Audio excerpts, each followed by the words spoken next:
Today I want to share with you 5 build qualities that pretty much every BMW has. So if you're looking to buy one, stay tuned. So the first build quality I'd like to show you is pretty much all the rubber that goes around the buttons. You can kind of see it, make it out here, but you can see it's kind of peeling off. And that's pretty common on pretty much every single BMW. That I've actually owned 5 BMWs, and it's a common issue, is that this plastic stuff around here and around the window switches, this membrane right here that's on top, this is hard plastic right here, but everything around it feels like kind of like a rubbery material. It starts to come off, and places that has more wear, for example right here, right, open and shut the door. I don't know, it might be kind of hard to see, but it starts to come off, and it's, I mean, you pay $70,000 for a car that's pretty much considered high luxury, and it has build qualities like that. It's very, very bad for BMW, and it shows how much it's come down. The older BMWs, I'll say the 1990s and up to 2000 BMWs, had similar quality issues, but they weren't as bad. But now we see that a lot more with newer BMWs, and even the latest ones. I've got into BMWs that were 2018, 2019 M5 competition BMW, and it had similar finishes.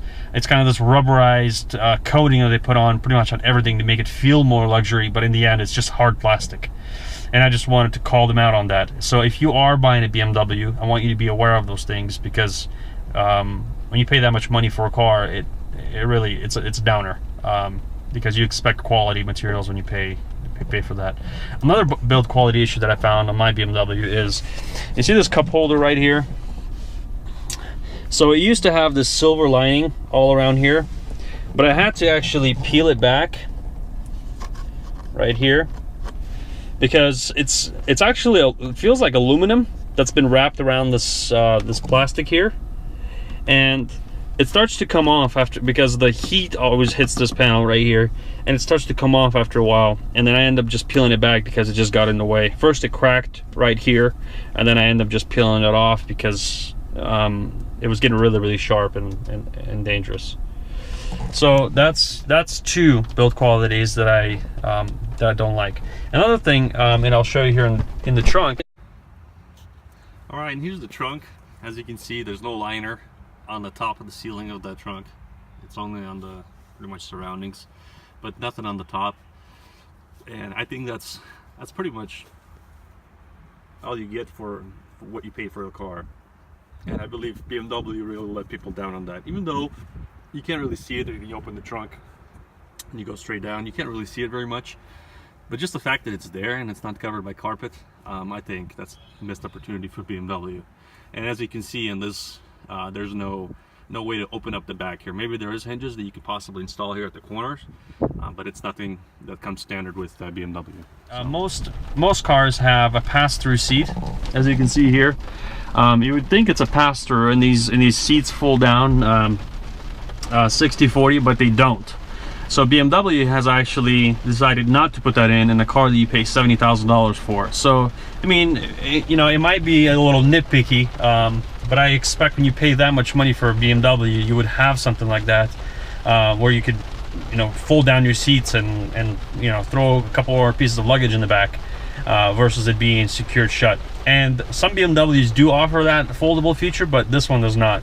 And I was surprised, because I had 3 Series BMWs that had that fold down feature built into it. So if you are buying a premium car, I would expect to have some of those finishes. So, in one more design build quality that I like to mention is the buttons here. They have a logo. It's worn out, and it's a pretty common issue on all the buttons that you use most often. My finger's so white. I guess it's just the way it is. Every button that you use quite a bit, they start wearing out really quick, and It's a common issue that I found on most BMWs, even my previous ones that I had, so I thought I'd mention that as well. And I'll try to show you some of the, here's pretty much the breakdown of the BMW. So as you can see right here, $68,000, $275. That's a lot of money for a car. And here's all the features that the car does include.